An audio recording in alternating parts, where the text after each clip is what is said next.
जी प्रणाम।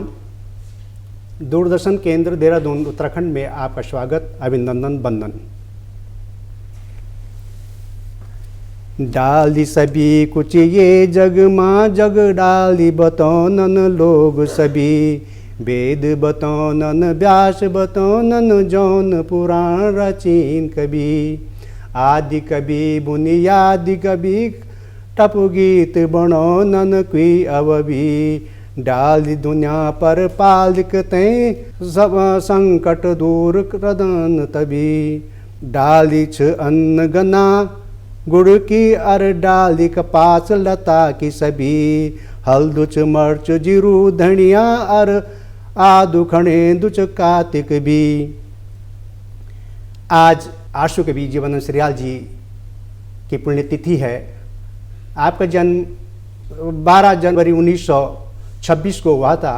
जो लोक भाषा के लिए जो आपने अपने प्राण पखेरु उत्सर्ग किए हैं और ये पहाड़ी जीवन की पगडंडों को जो आपने नापा है, वो अपनी कृषि आपका मुख्य व्यवसाय था। आपने कृषि करके, अपनी खेतीबाड़ी करके अपने बच्चों का लालन पालन किया।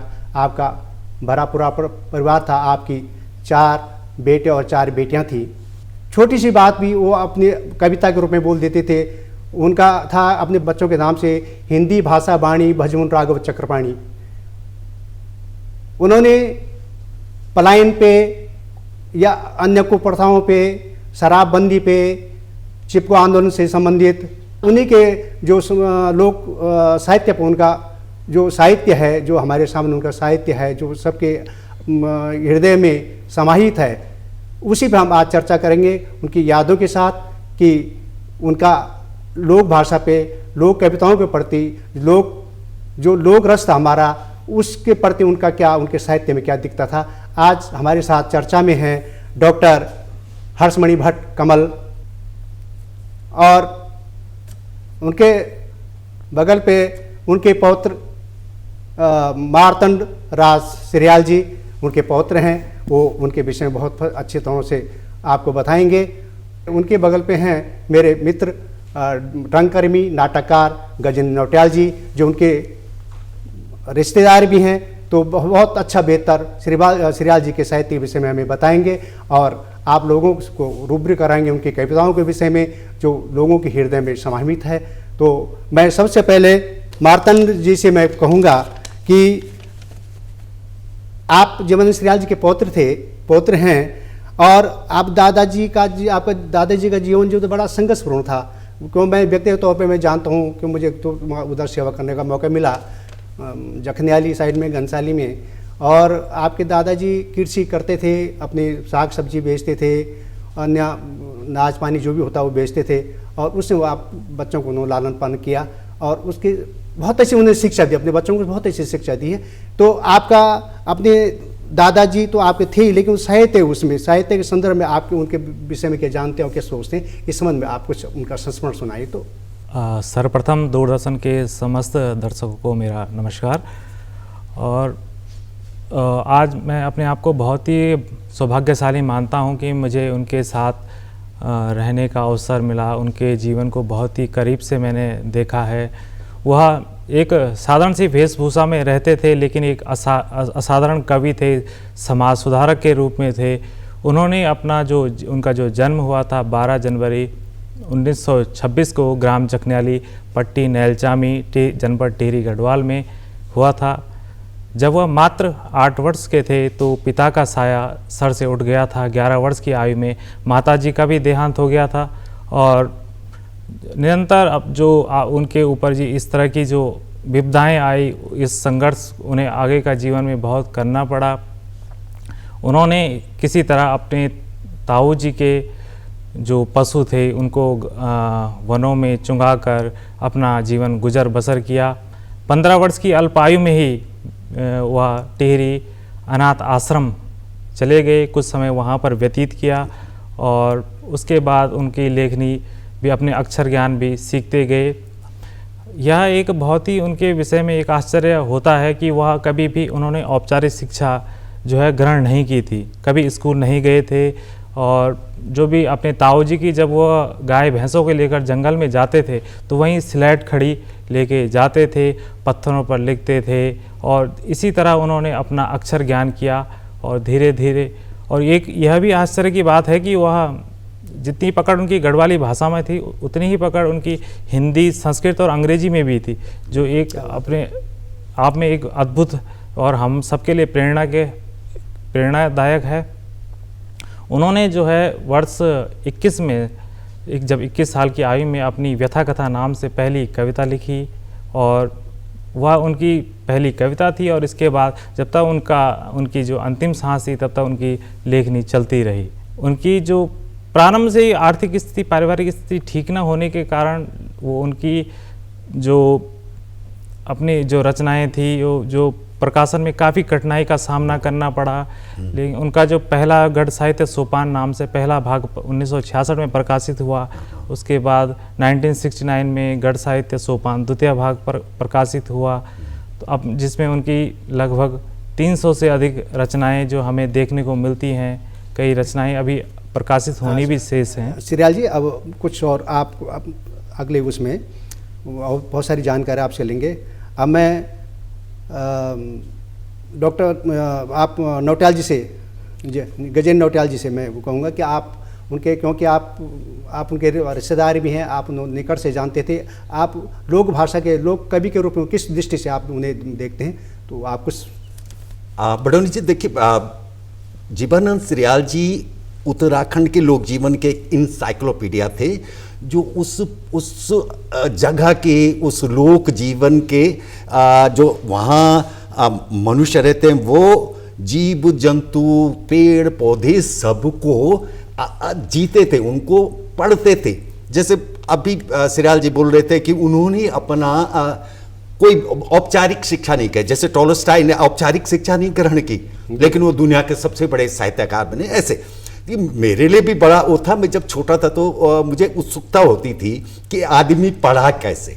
तो मुझे लगता है उन्होंने उस प्रकृति से, उस जीवन से जिसको उन्होंने देखा, वो उसको समस्या के जैसे नहीं देखते थे कि आज अगर मेरे पास में खाने के लिए कुछ नहीं है या पहनने के लिए कुछ नहीं, उन्होंने उसको एंजॉय किया, उसको खुशी खुशी स्वीकार किया। हे प्रभु, जैसा है वैसा है। उनकी कविताओं में भी दिखता है, वो भगवान का स्मरण ऐसा नहीं करते कि मतलब अज्ञात की नहीं करते, जो साक्षात है उनके सामने वो प्रकृति, उसके रूप में उनका वर्णन करते उनके कविताओं में सब जगह। आपको जो उन्होंने एक वंदना उन्होंने कहा लिखी थी, तो वो उस वंदना में भी वो प्रकृति के रूप में ईश्वर को याद करते हैं।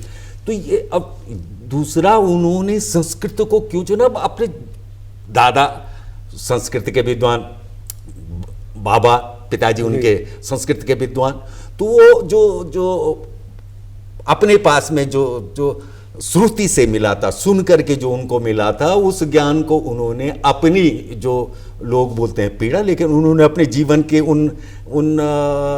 उस यात्रा में जो कुछ घट रहा था उसको व्यक्त करने के लिए उन्हें लगा कि संस्कृत छंद ज़्यादा प्रभावशाली हो सकते हैं, तो उन्होंने संस्कृत छंदों में कविता लिखा। अभी तक जो 5 किताबें उनकी निकली, वो उन 5 किताबों में ज़्यादातर अभी हमारे पास 27 करीब छंद हैं, लेकिन अभी जो उनके सुपुत्र हैं चक्रपाणी सिरियाल जी, जिन्होंने अभी मुंडनिकोल कविता का संग्रह निकाला, उसमें हम देख रहे हैं कि अभी 70 से ज़्यादा ऐसे छंद हैं संस्कृत के, जिसको हम बहुत सारे संस्कृत के विद्वान 24 छंद हैं अभी नहीं, अभी 70 के करीब और हैं जिनको पढ़ा नहीं गया, उनको हम व्यक्त कैसे करेंगे?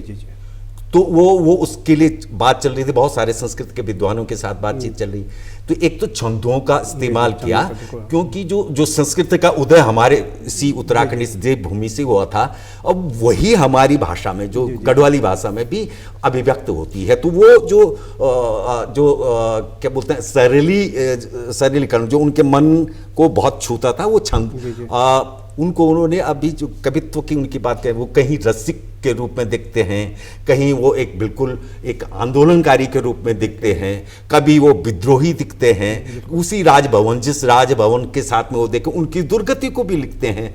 तो अपने घर की दुर्गति पर भी वो पीछे नहीं हटते। बहुत यथार्थवादी, मैं आप बोलते हैं आष्ट्रवादी, मैं बोलता हूँ वो यथार्थवादी कवि थे, जो यथार्थ को देखते थे, बारीकी से जीवन देखते की थे, सच्चाई को वो कहते का वो बिल्कुल बिल्कुल। वो जैसे मैं तो नाटक लिखता हूं, तो मुझे लगता है वो ऐसे जैसे नाटक वाला प्रत्येक चीज को ऑब्जर्व करता है, उसके आयाम अलग अलग उनको, तो वो हमसे भी आगे थे। उन्होंने उसको जीवन के हर जो रंग थे उनको समेटने का प्रयास किया है। अभी जो हम बोल रहे थे प्रकृति पे बहुत सारे उन्होंने गीत, आपने भी शुरुआत किया था कि प्रकृति पे, लेकिन उन्होंने जो उनके सामने जो चीजें घट रही थी उसकी विवेचना भी की। जैसे सड़क गई तो सड़क पे भी उन्होंने विवेचना की कि अच्छा सड़क गई तो इसके फायदे नुकसान क्या हो रहे हैं, लोग उसके फायदा कैसे उठाए।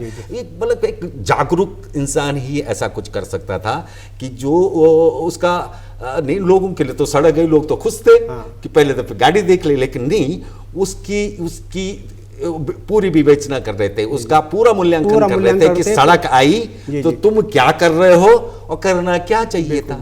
पूरा लोक जीवन पे, लोक जीवन के प्रत्येक पहलू पे उन्होंने पहली नजर डाली। उनका एक गीत था, द्विव्यो निकरा हिलो ही कोई व्यो निकरा, होना न टोल का छोरा, रोना न सिलो बरा, खाना न अन्न ठोपरा, कर्जन कम खोपरा।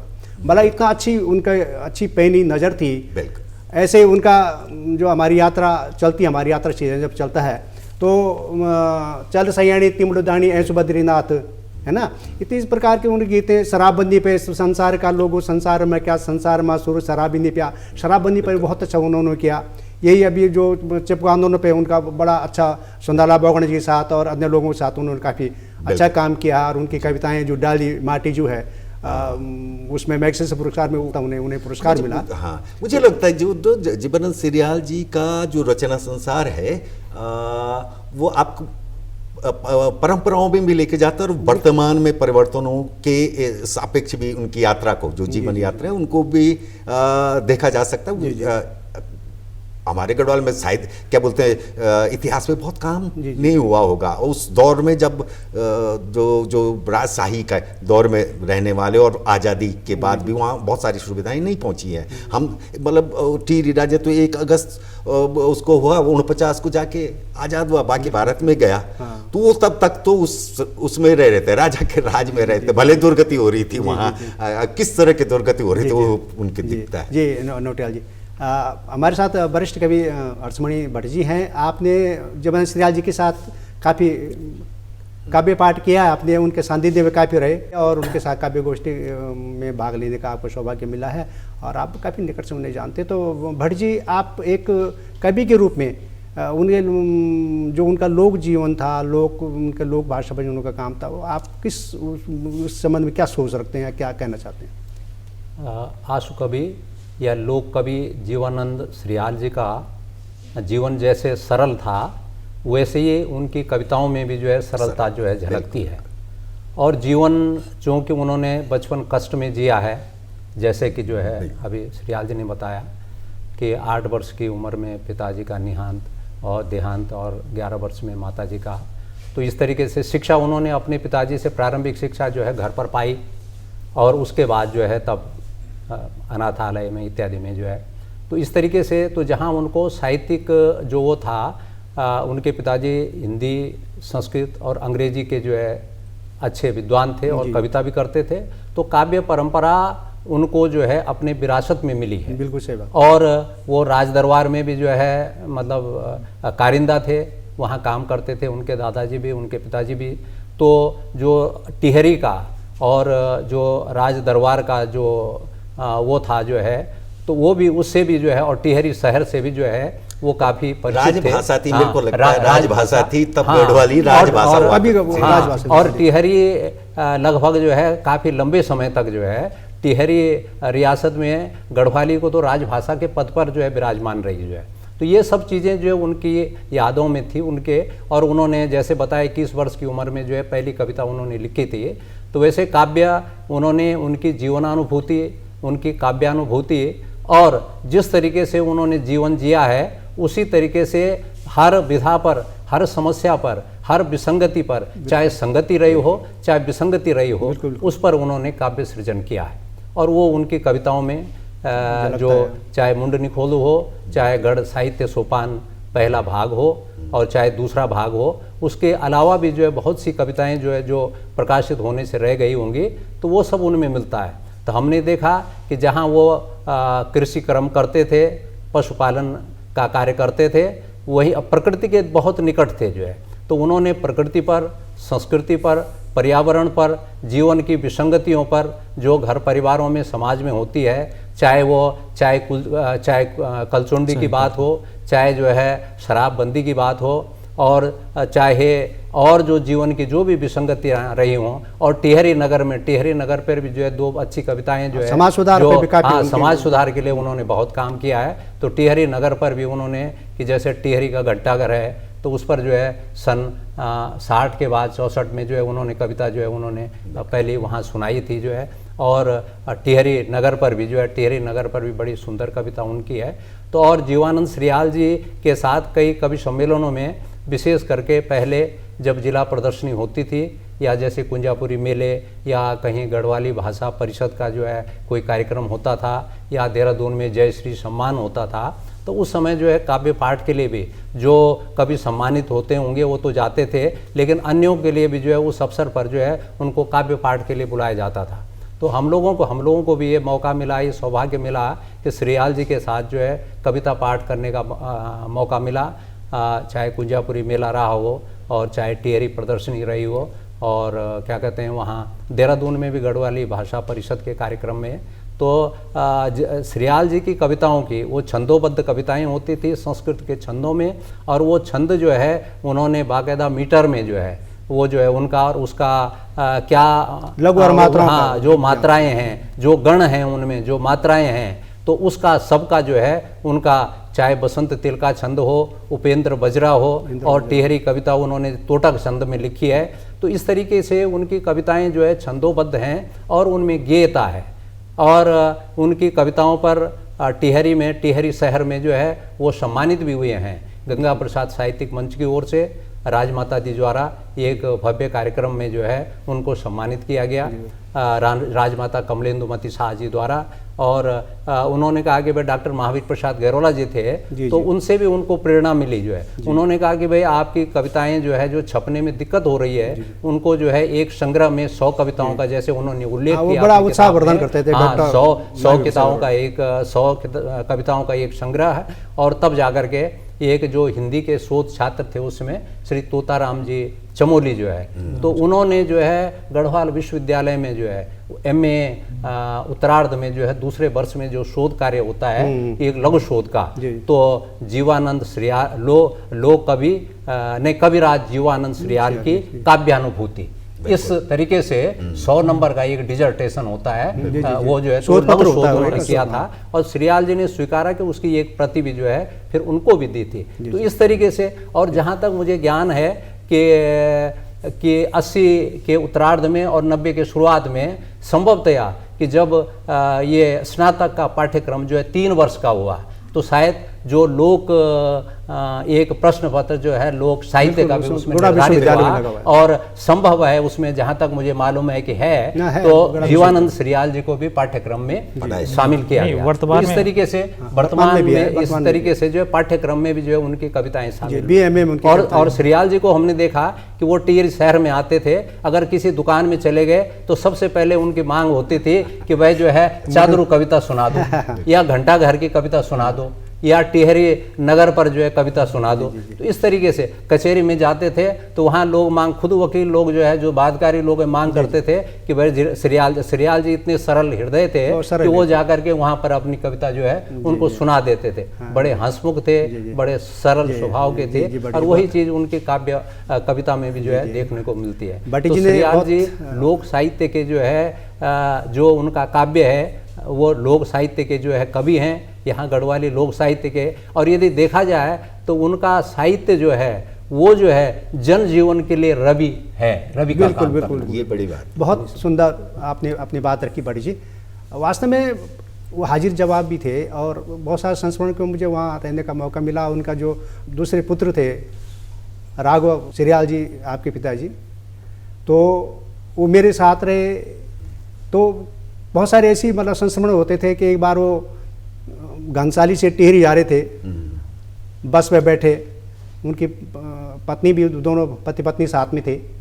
तो कंडक्टर आया, भाई आपने कहाँ जाना? उन्होंने कहा टिहरी जाना मुझे। भाई कितनी सीट हूँ? उन्होंने एक सीट हूँ। कंडक्टर ने एक टिकट काट के उन्हें दे दिया। फिर बगल पर उनकी पत्नी बैठी, तो उन्होंने कहा आपने कहाँ जाना? कि टिहरी जाना। कि आप किसके साथ हैं? कि मैं इनके साथ हूँ। तो कंडक्टर उन पर गर्म हुआ, भाई कि क्यों, आपके पत्नी तो साथ में, आप एक टिकट ले रहे हैं। उनके तो पागल है। कहते तू तो पागल है। उसने क्यों?